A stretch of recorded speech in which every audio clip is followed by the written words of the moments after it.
ہمیں نہیں معلوم کہ اگلے سال ہماری زندگی میں یہ دن آتے بھی ہیں یا نہیں، ہم اس سے پہلے ہی نہ دنیا سے چلے جائیں. اس لیے بہت ضروری ہے کہ ان 10 دنوں کی پلاننگ کریں کہ ہم نے کیا کیا کرنا ہے.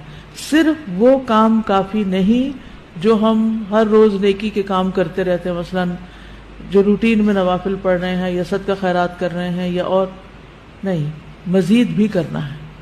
صحابہ ان دنوں میں انتھک محنت کیا کرتے تھے.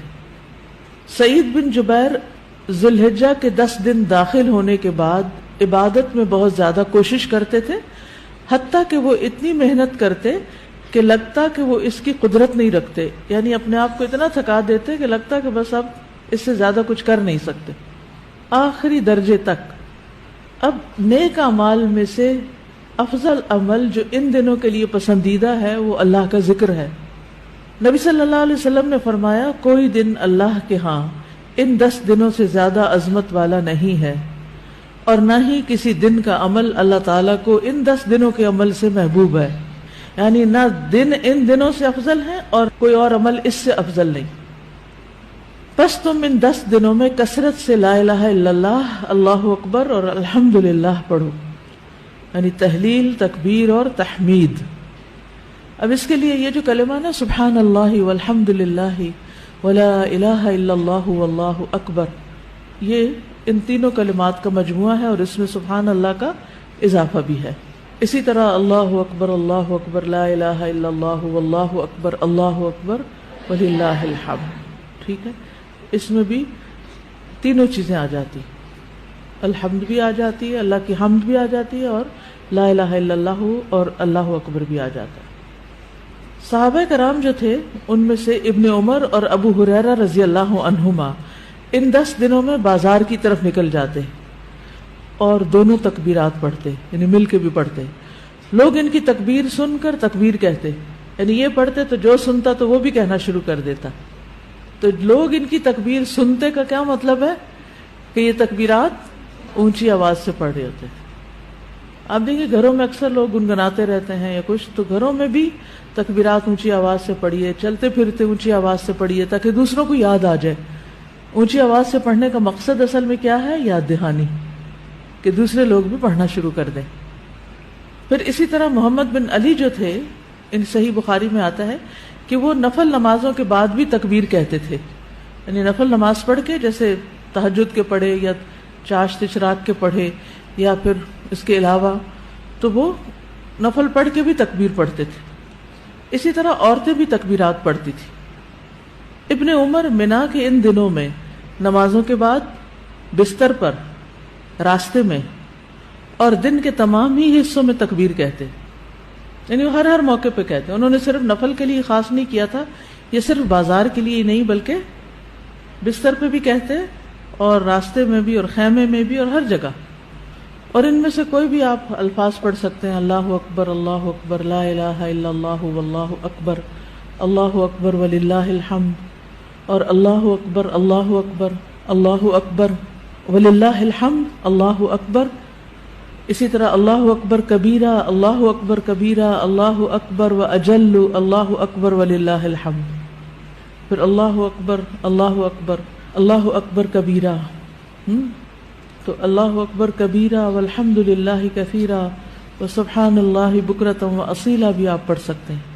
ٹھیک ہے، آخر میں اللہم اغفر لی بھی کہہ سکتے ہیں. دوسرا اہم کام جو ان دنوں میں کرنے کا ہے وہ 9 ذی الحجہ کا روزہ ہے. اس روزے کی خاص فضیلت ہے جس سے انسان کے گناہ معاف ہوتے ہیں، اور یہ دن 1 سال گزرے ہوئے اور 1 سال آنے والے گناہوں کا کفارہ بنتا ہے. لیکن اس کے علاوہ بھی آپ باقی دنوں میں روزے رکھ سکتے ہیں. خاص طور پر جن کے رمضان کے روزے رہتے ہوں وہ ان دنوں میں قضا کر لیں. جو شوال میں نہیں کر سکے، ذوالقعدہ میں نہیں کر سکے، اب ذوالحجہ میں کر لیں.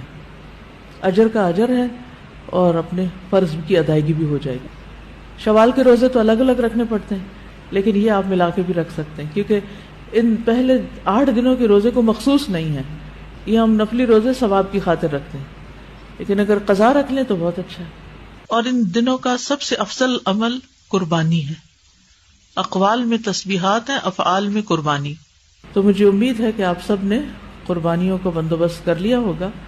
اگر ہر شخص الگ الگ نہیں کر سکتا، تو مل کے بھی اکٹھے ہو کے بھی قربانی کر سکتے، کیونکہ جان کا صدقہ تو کبھی بھی کیا جا سکتا ہے.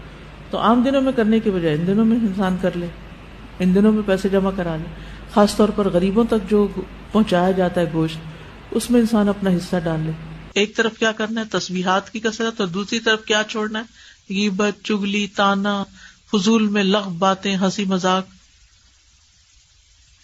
اپنے شر سے دوسروں کو محفوظ رکھنا، اپنی زبان سے دوسروں کو اذیت نہیں دینا، بدگمانی، تجسس، ٹوہ نہیں لگانا، آر نہیں دلانا، نفرت و بغض نہیں کرنا، ظلم نہ کرنا ہے نہ ہونے دینا ہے، کسی کو بے عزت نہیں کرنا، آر دلانا اور تانا دینے والی عادتوں کو چھوڑنا ہے. ٹانٹنگ، وہ جو عادتیں ہوتی ہیں نا، ان کو بھی چھوڑنا ہے.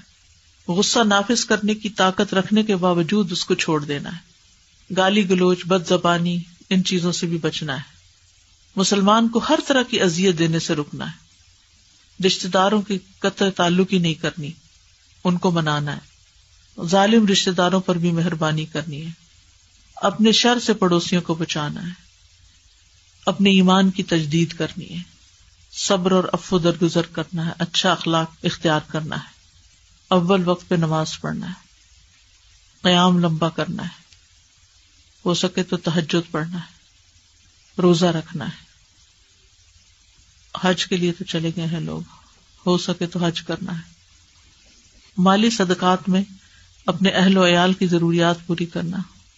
ناراض رشتہ دار کو تحفہ دینا. اپنے بہن بھائیوں کی یا اپنے دوستوں کی ضروریات پوری کرنا. پانی پلانا. ایسا صدقہ جو خود کو محتاج نہ کرے کسی کا. ناراض لوگوں کو آپس میں صلح کرانا. کسی کو خوش کرنا، کسی کی پریشانی دور کرنا. پھر اپنے نفس اور خواہش سے جہاد کرنا. لوگوں کو اپنی برائی سے محفوظ رکھنا. اور صدقے خیرات میں کھانے پینے اور دیگر چیزوں کے علاوہ اچھی کتابیں، اچھے پیمفلیٹس اور خصوصاً اس ٹاپک کی اویئرنیس لوگوں میں کریٹ کرنا ہے. قرآن کی تلاوت میں عام روٹین سے زیادہ پڑھنا، اس کو انکریز کرنا ہے. اللہ سبحانہ و تعالی ہمیں عمل کی توفیق عطا فرمائے.